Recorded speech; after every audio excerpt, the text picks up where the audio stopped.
Congrats. Thank you സാറേ. നിങ്ങളുടെ cinema കണ്ടായിരുന്നു. നിങ്ങളുടെ ഇന്റലിജന്റ് സ്ക്രീൻ പ്ലേക്ക് ഒരു സൈഡിൽ മീഡിയ, ഒരു സൈഡിൽ പബ്ലിക്. നിങ്ങൾ വാനോളം പൂഴ്ത്തി. Thank you sir. അങ്ങനെയുള്ളപ്പോ നിങ്ങൾ എന്തിനാണ് 2 പടം 7 നിലയിൽ പൊട്ടിച്ചത്? ഓ, ആ 2 പടത്തിനും മ്യൂസിക് ശരിയായില്ലേ? സ്ക്രീൻ പ്ലേ ശരിയായില്ലേ? അതോ കഥ നല്ലതല്ലായിരുന്നോ? എന്താ സംഭവിച്ചെന്നൊന്ന് പറയൂ. ആദ്യം സക്സസ് ഞാനൊന്ന് എൻജോയ് ചെയ്യാൻ നോക്കട്ടെ. അതെ, 2 തോൽവി ഈ നാട്ടിലെ ജനങ്ങൾക്ക് സമ്മാനിച്ചിട്ടേ നിങ്ങൾ എങ്ങനെ ഈ സക്സസ് ഉളുപ്പില്ലാതെ എൻജോയ് ചെയ്യുന്നത്? ഇതിനെപ്പറ്റി എന്താ പറയാനുള്ളത്? ഇനി സിനിമ സക്സസ് ആയിട്ട് ഇത്രയും ഓടാൻ കാരണം എന്റെ യൂണിറ്റിന്റെ പ്രയത്നം തന്നെയാണ്. ഓ, അപ്പൊ നിങ്ങളൊന്നും ചെയ്തിട്ടില്ലേ? യൂണിറ്റ് എന്ന് പറഞ്ഞാൽ അതിൽ ഞാനും ഇല്ല ചേട്ടാ. അപ്പോ ആ പൊട്ടിപ്പോയ പടത്തിന് നിങ്ങൾ ആരും കഷ്ടപ്പെട്ടില്ലല്ലേ? എല്ലാ പടത്തിനും ഒരേപോലെ തന്നെ കഷ്ടപ്പെടണം. അങ്ങനെ കഷ്ടപ്പെട്ടെങ്കിൽ പിന്നെ എങ്ങനെ അത് ഫ്ലോപ്പ് ആയത്? ഇപ്പോഴെങ്ങനെ ഹിറ്റായത്? അപ്പൊ സക്സസും ഫ്ലോപ്പും നിങ്ങളുടെ കയ്യിലല്ല അല്ലേ? ഈ മുടിഞ്ഞ ചോദ്യം ഒന്ന് നിർത്തോ.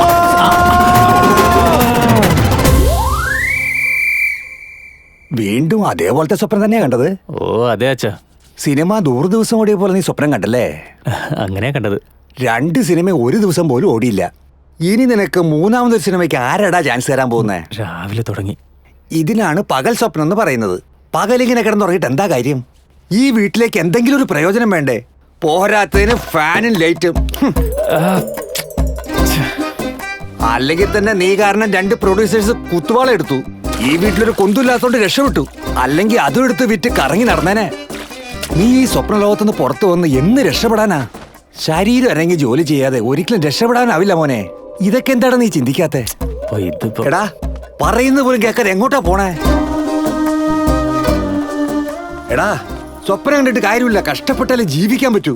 ഇതുപോലും ചിന്തിക്കാത്തത് കൊണ്ട് 2 പടം നീ കൊളമാക്കിയത്. ഞാൻ കൊളാക്കിയതുകൊണ്ട് ഇങ്ങനെ സൈലന്റ് ആയിട്ടിരിക്കുന്നത്. ഇങ്ങനെ ഇരുന്നിട്ട് ഈ വീടിന് എന്താ പ്രയോജനം? എന്നാ ഞാൻ മീൻകറി വെക്കട്ടെ. ഏത് നേരത്തെ എന്ത് പറയണമെന്ന് അറിയില്ല. കുറച്ചു ദൂരം മിണ്ടാണ്ടിരിക്കോ? നിന്റെ മോനൊരു സിനിമ എടുത്ത് നീ കുറച്ച് മീൻകറിയും വെച്ച് യൂട്യൂബിൽ വീഡിയോയിൽ ഇട്ടിട്ട് ഇവൻ എന്തെങ്കിലും ഒരു ജോലിക്ക് പോയി കിട്ടുന്ന കാശ് കൊണ്ട് വന്നിട്ട് എന്തെങ്കിലും വാങ്ങിച്ച് കഴിച്ചിട്ട് കിടക്കാന്ന് വെച്ചാ അത് നടക്കാൻ പോണില്ല. എടാ, ആ ശില്പങ്ങളൊക്കെ മാസങ്ങളോളം അവിടെ ഇരിക്കുന്നത് കാണുമ്പോ എന്റെ നെഞ്ച് പൊട്ടി തകരാടാ. ഒരു ഉത്സവമില്ല, ആഘോഷമില്ല. ബുദ്ധിമുട്ടൊക്കെ എനിക്ക് മനസ്സിലാവുന്നുണ്ട്. ഇപ്പൊ ഈ സാധനങ്ങളൊക്കെ വെക്കണം, അത്രയല്ലേ ഉള്ളൂ. അതത്ര എളുപ്പമുള്ള കാര്യമൊന്നുമല്ല. അത് നിങ്ങൾക്ക്, പക്ഷെ എനിക്കില്ല. നീ എന്ത് ചെയ്യുന്ന പറയുന്നേ? എനിക്ക് സ്വന്തമായിട്ട് screen play. Okay sir, thank you sir. നമസ്കാരമുണ്ട്. ഇതാണ് ഞങ്ങളുടെ പടത്തിന്റെ പ്രൊഡ്യൂസർ. പേര് മുനിക്കൊണ്ട. എന്റെ പേര് വിജയ്. ഹീറോ സാറിന്റെ അടുത്ത് കഥ പറയാൻ വേണ്ടി വന്നതാ. അകത്ത് വന്നിരിക്കും, ഞാൻ സാറിനോട് പറയാം. വരൂ സാർ. സാറ് വരാൻ പറഞ്ഞു. അകത്തേക്ക് പോയിക്കോളൂ. ഇപ്പൊ എന്തെങ്കിലും ഒരു കളി കളിക്കണല്ലോ സാർ. സാറിനൊന്നും തോന്നരുത്, ഞാൻ ഒറ്റയ്ക്ക് ഹീറോയുടെ അടുത്ത് പോയി കഥ പറഞ്ഞോട്ടെ. അതിനുശേഷം സാറുള്ളോട്ട് വന്നാൽ മതി. അത് സാരമില്ല, നിങ്ങൾ പോയി കഥ പറഞ്ഞിട്ടോ. ഞാൻ ഇവിടെ തന്നെ ഇരുന്നോളാം. നമുക്ക് സിനിമയല്ലേ പ്രധാനം. All the best.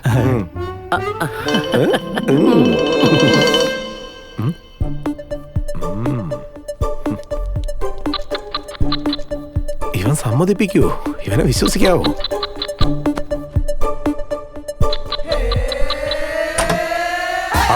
പ്രൊഡ്യൂസർ സാറേ, ഞാൻ തന്നെ.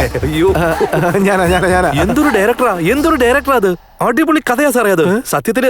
സത്യത്തിൽ ഇതുപോലൊരു കഥ ഞാൻ എന്റെ ജീവിതത്തിൽ കേട്ടിട്ടില്ല. ഇനി എന്റെ ജന്മത്തിൽ ഇങ്ങനെ ഒരു കഥ കേൾക്കാനും പോകുന്നില്ല. അത്ര അടിപൊളിയാണ് സാറേ കഥ. അയ്യോ, എന്തൊരു കഥയാ സാറേ. ഞാൻ എന്റെ ജീവിതത്തിൽ ഇതുപോലെ കേട്ടിട്ടേ ഇല്ല. അടിപൊളി കഥയാണ് കേട്ടോ. നല്ല സ്റ്റോറി സെലക്ഷനാണ് സാറേ. സത്യം പറയട്ടെ, ഈ കഥ കേട്ട് കഴിഞ്ഞപ്പോ ഞാനൊക്കെ സ്റ്റക്കായി പോയി എന്റെ പൊന്നു സാറേ. അയ്യോ, അത്ര നല്ലതാ സാറേ, അത്ര നല്ല കഥയാണേ. Super director sir, fantastic. കഥ കേട്ട ശേഷമുള്ള സാറിന്റെ എക്സൈറ്റ്മെന്റ് കണ്ടിട്ട് ഞാൻ തന്നെ ഞെട്ടിപ്പോയി സാർ. എന്റെ ലൈഫിൽ ഇതുപോലൊരു ഹീറോനെ ഞാൻ ഇതുവരെ കണ്ടിട്ടില്ല സാർ. എന്താ ഗ്രാസ്പിംഗ് സാർ. കഥ പറഞ്ഞോണ്ടിരിക്കുമ്പോ ഹീറോ സാറിന്റെ ഗ്രാസ്പിംഗ് കണ്ടിട്ട് ഞാനൊരു ഫ്ലോയിൽ ഇങ്ങനെ പറഞ്ഞോണ്ടിരിക്കുന്നു. വെറുതെ എന്നെ പുകഴ്ത്തു വന്നേ. ഹീറോയ്ക്ക് ഇഷ്ടപ്പെട്ട അത് സൂപ്പർ ഹിറ്റ് അല്ലേ? എന്റെ ഡേറ്റ് എപ്പോ വേണമെന്ന് പറഞ്ഞാൽ മതി അങ്കിളെ. അങ്കിളോ? അതെ അങ്കിൾ. ഒരു പ്രാവശ്യം മീറ്റ് ചെയ്താ നിങ്ങൾ പ്രൊഡ്യൂസറായിട്ട് ഞാൻ ഹീറോ ആയിട്ടൊന്നും ഇരിക്കാൻ പാടില്ല. നമ്മളൊരു കുടുംബമല്ലേ അങ്കിൾ. ഈ ചിത്രം നമുക്ക് സക്സസ് ആക്കേണ്ടേ അങ്കിൾ. ഞാൻ ഫാമിലി ആയിട്ട് കാണുള്ളൂ. ഞങ്ങളും ആ ടൈപ്പ് ആനിയാ. ഇതൊന്ന് പിടിച്ചേ. ഇത് വെറും അഡ്വാൻസ് മാത്രമാ. ബാലൻസ് പൈസ ടൈം ടു ടൈം ചോദിക്കുമ്പോ കൃത്യമായിട്ട് തരും. അങ്കിൾ, അയ്യോ എന്തിനാ അങ്കിൾ ഇതൊക്കെ ഇപ്പൊ? സമയം ഇനി ഉണ്ടല്ലോ അങ്കിൾ. എനിക്ക് സ്റ്റോറിയാണ് വലുത്. അത് സെറ്റായല്ലോ, നമുക്ക് സക്സസ് ആക്കണ്ടേ ഇത്. ഇങ്ങരുടെ കഥ അടിപൊളിയാ, അതിന് ഞാൻ ദൃക്സാക്ഷിയല്ലേ അങ്കിൾ. എന്നാലും എന്റെ ഒരു സന്തോഷത്തിന് സെന്റിമെന്റ് ആയിട്ട് നോക്കിയാ ലക്ഷ്മി ദേവി വന്ന് നമ്മുടെ കഥയിൽ മുട്ടുകയാണെങ്കിൽ തുറക്കുകയല്ലാതെ അടച്ചു വെക്കാൻ പാടില്ല. അതിനു വേണ്ടിയാ ഇത്. അങ്കിളെ പറഞ്ഞാട്ടെ. അങ്കിൾ ഇങ്ങനെ പ്രസ് ചെയ്യുന്നത് കൊണ്ട് മാത്രം ഞാൻ ഈ ചെക്ക് അങ്ങ് വാങ്ങുക. അത് തന്നെ. നിങ്ങളെ എനിക്ക് നന്നായിട്ട് അങ്ങ് ഇഷ്ടപ്പെട്ടു. ഇനി നമ്മൾ എല്ലാവരും ഒരു ഫാമിലി തന്നെ. എന്നാ ഞാൻ അങ്ങോട്ട്. ശരി, ശരി, ബൈ.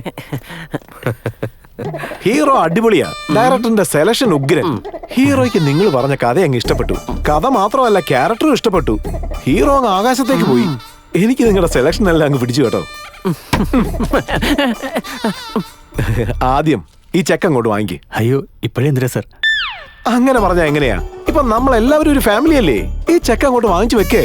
സാർ ഇത്രയും നിർബന്ധിച്ചോണ്ട് ഞാൻ വാങ്ങാം സർ. Thank you sir. ഹീറോയ്ക്ക് നിങ്ങൾ പറഞ്ഞ കഥ അത്രത്തോളം ഇഷ്ടപ്പെട്ടെങ്കിലേ സിനിമ തീർച്ചയായും വലിയ ബ്ലോക്ക് ബസ്റ്ററാ. തീർച്ചയായും സർ. ഇതുവരെ എന്നോട് ആ കഥ പറഞ്ഞില്ലല്ലോ. പറയാം സർ. സാറിനോട് പറയാതെ എങ്ങനെയാ സർ? പക്ഷെ അതിനു മുന്നേ ഹീറോയിനോട് കൂടി പറയണ്ടേ സാർ? എന്നാ കുറച്ചുകൂടി കോൺഫിഡൻസ് വരും. അപ്പൊ പറയാം സാർ. അപ്പോഴെങ്കിലും പറയുമല്ലോ അല്ലേ? എന്തായാലും പറയാം സാർ.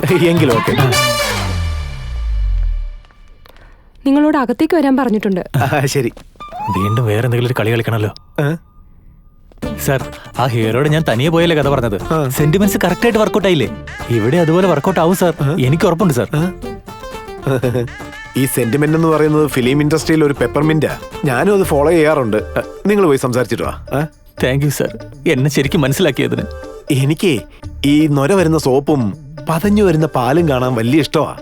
നിന്റെ സംസാരത്തിൽ ആ പതപ്പിക്കലുണ്ട്. ഹേയ് പഞ്ച് ഡയലോഗ് ആണല്ലോ സാർ. Thanks sir. ഞാൻ പോയി പറഞ്ഞിട്ട് വരാം sir. Okay, all the best. Thank you sir.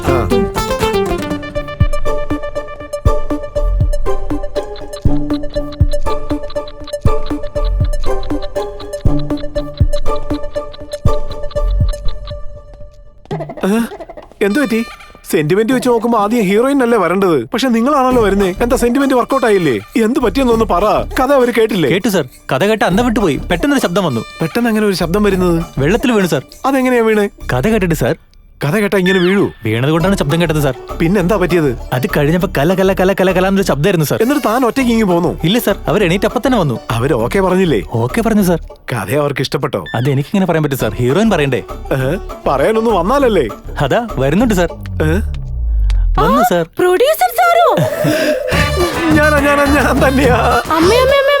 എന്തൊരു കഥയാണ് സാർ, എന്തൊരു കഥ! ഇങ്ങനൊരു കഥ ഉണ്ടാവുമെന്ന് ഞാൻ സ്വപ്നത്തിൽ പോലും വിചാരിച്ചിട്ടില്ല. Beautiful, glorious, tremendous, fantastic.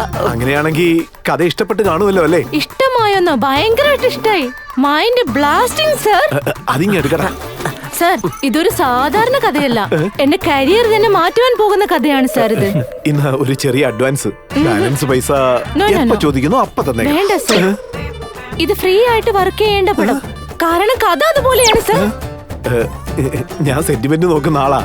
ദൈവത്തെ ഓർത്ത് ഇതൊന്ന് വാങ്ങിക്കണം. പ്ലീസ് വാങ്ങ മാഡം. നിങ്ങൾ നിർബന്ധിച്ചാ പിന്നെ വാങ്ങിയേക്കാം. Thanks madam. എന്നാ ശരി. മാഡത്തിന്റെ മൂഡ് മാറുന്നതിന് മുമ്പ് വാടോ. കൊള്ളാം കൊള്ളാം കൊള്ളാം. ഡയറക്ടറിന് ഇഷ്ടപ്പെട്ടു, ഹീറോയ്ക്ക് ഇഷ്ടപ്പെട്ടു, ഹീറോയിനും ഇഷ്ടപ്പെട്ടു. അതുകൊണ്ടല്ലേ ഹീറോയിൻ അന്ന് ചിരിച്ചോണ്ട് ചെക്ക് വാങ്ങിയത്. എന്താ സാർ ഇങ്ങനെ ഒറ്റയ്ക്ക് പറഞ്ഞോണ്ടിരിക്കുന്നേ? ആഹാ, എന്തൊരു ഇൻവോൾവ്മെന്റ്, എന്തൊരു എക്സൈറ്റ്മെന്റ്.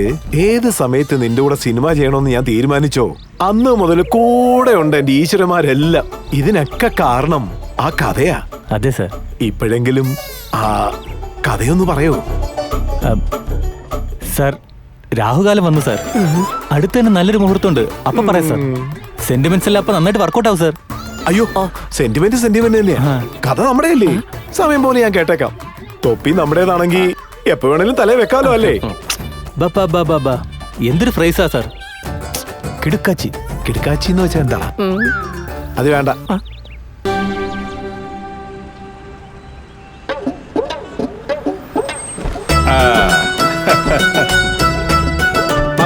ഡാഡി പോണോ നീ? വരൂ വരൂ.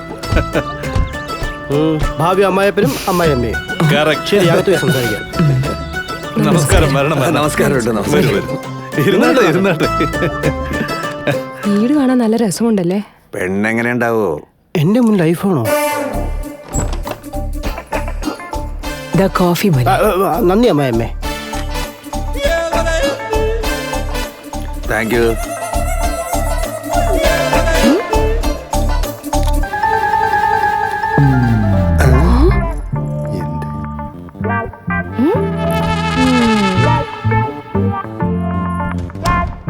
നമുക്കങ്ങ് പറഞ്ഞാലോ? വേണ്ട, കല്യാണം കഴിയുമ്പോ അവര് മനസ്സിലായിക്കോളും നമ്മുടെ മകന്റെ കഴിവ് എന്താണെന്നുള്ളത്. ഡാഡി ഇതും വിടൂല അല്ലേ? ഇത് കൊള്ളാലോ. എന്തിനാ ഇനി ഇവിടെ നിൽക്കുന്നേ? മോളെ വിളിച്ചോണ്ട് വാ. ആയിക്കോട്ടെ. വിളിച്ചോണ്ട് വരുവേ. ഈ സ്വഭാവം നിന്റെ വീട്ടിൽ ആർക്കെങ്കിലും ഉണ്ടോടി? നിങ്ങളുടെ അച്ഛനുണ്ടല്ലോ.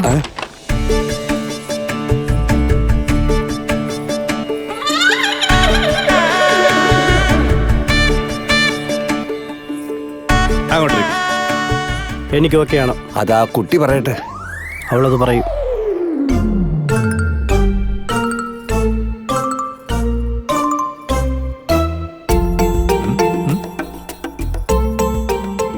എടീ, എന്താ നോക്കുന്നേ? ഞാൻ ഫോൺ എടുത്ത് എവിടെ വെച്ചെന്ന് എനിക്കറിയില്ല. നീ അത്ര പെട്ടെന്നൊന്നും മറക്കുന്ന കൂട്ടത്തിലല്ലല്ലോ. കളിയാക്ക അല്ല, റൊമാൻസ്. നിങ്ങൾ എന്ത് സംസാരിച്ചോണ്ടിരിക്കുന്ന തോന്നണേ? എന്റെ അടുത്ത് എന്തെങ്കിലും ചോദിച്ചെങ്കിൽ എന്നോട് വേണമെങ്കിലും ചോദിക്കാം. അത് വേറൊന്നുമല്ല, പെണ്ണിനോട് എന്തെങ്കിലും ചോദിക്കാനുണ്ടെങ്കിൽ ചോദിക്കാൻ പറഞ്ഞു. അതല്ലേടി? ഓ ആ ചോദിച്ചോടാ. ഒരു പാട്ട് പാടാൻ പറയട്ടെ? എന്റെ അടുത്തല്ല, ആ പെൺകുട്ടിയോട് ചോദിക്കേ. നിങ്ങൾക്ക് പാട്ട് പാടാൻ അറിയാമോ? അച്ഛാ, സ്ഥിരം ചോദ്യം. മോനെ, പുതിയതായിട്ട് എന്തെങ്കിലും ചോദിക്കേ. നിങ്ങളുടെ ഹോബീസ്? അച്ഛാ, വീണ്ടും സ്ഥിരം ചോദ്യം. എടാ, പുതുമയുള്ള എന്തെങ്കിലും ഒന്ന് ട്രൈ ചെയ്യടാ. പക്ഷെ എന്റെ ചേക്കൻ പുതിയതായിട്ട് ഒന്നും ട്രൈ ചെയ്യാറില്ല. പക്ഷെ പഴയത് എന്തെങ്കിലും കിട്ടിയ പുതിയതായിട്ട് ഒന്നുകൂടെ ട്രൈ ചെയ്യും. ഇപ്പോഴാണ് പുതിയതായിട്ടൊന്ന് ശ്രമിച്ചത്, അതിലും വിജയിച്ചു. ഇവനാണ് ആദ്യം ചികിത്സിക്കേണ്ടത്. നിങ്ങൾ പറയുന്ന ഒന്നും മനസ്സിലാവുന്നില്ല. ഞങ്ങൾക്കൊക്കെ അറിയാന്നേ, കുറച്ച് കഴിയുമ്പോ നിങ്ങൾക്കും അതൊക്കെ മനസ്സിലാകുന്നേ. നിങ്ങൾക്ക് അതെല്ലാം വരുമോ? എന്നുവെച്ചാ പാചകം അറിയാമോ? അച്ഛാ, എല്ലാ സ്ഥിരം ചോദ്യങ്ങൾ തന്നെയാ. അതെ, എന്റെ ഫോൺ എവിടെ വെച്ചെന്ന് ഓ, നീ ഇവിടെ എവിടെങ്കിലും മറന്നു വെച്ചു കാണും. ചെറുക്കന്റെ വീട്ടുകാരൊന്ന് പോട്ടെ, എന്നിട്ട് നമുക്ക് തപ്പിയെടുക്കാം. എന്തൊക്കെ നിങ്ങൾ പറയുന്നുണ്ടല്ലോ, ഞങ്ങളോട് ചോദിച്ചാ പറയില്ലേ? എന്നോട് വേണേലും ചോദിക്കാൻ കേട്ടോ. അത് വേറൊന്നുമല്ല, ഇവരോട് ഇപ്പൊ എന്താ പറയാ?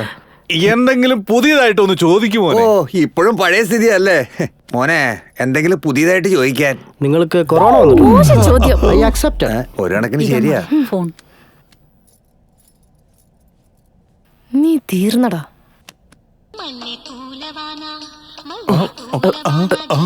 എന്റെ ഫോണിന്റെ റിംഗ്ടോൺ ആണല്ലേ? അതെ, എന്റെ ഫോൺ അവിടെ. അത് നീ പറഞ്ഞു കൊടുത്തില്ല. എന്താ ഇതൊക്കെ? അതുകൊണ്ടാണ് എന്റെ അടുത്ത് ചോദിച്ചുടനെ പല പ്രാവശ്യം ഞാൻ നിങ്ങൾക്ക് ഹിന്റ് തന്നത്. ഹിന്റോ? ആ, എന്റെ മോൻ ഒരുപാട് സ്വത്തുണ്ടെന്നുള്ളത് നിങ്ങൾക്ക് അറിയാവുന്നതല്ലേ? അറിയാങ്കി ആ, അതിന്റെ കൂടെ ഇങ്ങനെ ചെറിയൊരു ഹാബിറ്റ് കൂടി ഉണ്ട്. എന്താ അത്? എന്റെ മോൻ എവിടെ പോയാലും ഓർമ്മയ്ക്കായിട്ട് എന്തെങ്കിലും ഒരു സാധനം എടുത്തോണ്ട് വരും. അത് ശരി, പെണ്ണ് കാണാൻ വന്ന വീട്ടിൽ നിന്നോ? പെണ്ണ് കാണാൻ പോയാലെന്താ, ഒരു ചായക്കടയിൽ പോയാൽ പോലും ഒരു ടീസ്പൂണെങ്കിലും എടുത്തോണ്ട് വരാതിരിക്കില്ല. ഓർമ്മ കാത്തു സൂക്ഷിക്കുന്ന മോൻ. ഇവന്റെ ഈ സന്തോഷം കാരണം ഞങ്ങളുടെ വീട്ടിലെ 2 റൂം ഫുള്ളായിരിക്കുക. എന്തോ 2 റൂം ഫുള്ളായോ? 2 റൂം മാത്രമല്ല, പുതിയൊരു ഷെഡും കൂടി ഉണ്ടാക്കാനുള്ള തീരുമാനത്തിലെടുത്തിരിക്കുക. നല്ല കുടുംബം. നിങ്ങൾ എന്തായാലും ഞങ്ങളെ മനസ്സിലാക്കിയല്ലോ, അത് മാത്രം മതി ഈ ഞങ്ങൾക്ക്. ശീലത്തിന്റെ പേരെന്താണെന്നറിയോ?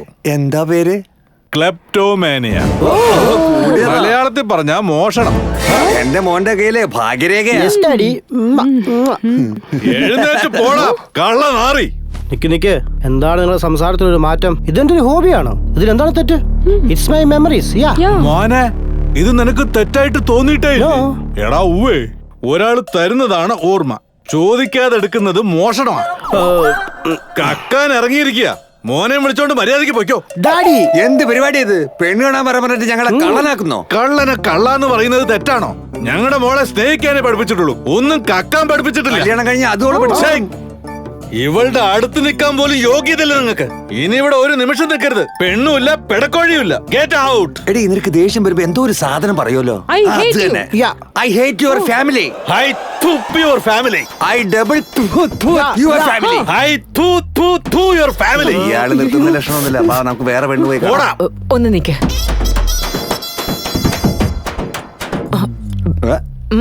ഒരു സ്പൂണ് പോലും തരാത്ത ഫാമിലി. ഇതൊന്നും നമുക്ക് ശരിയാവൂലടോ മോനെ. അത് കറക്റ്റാ.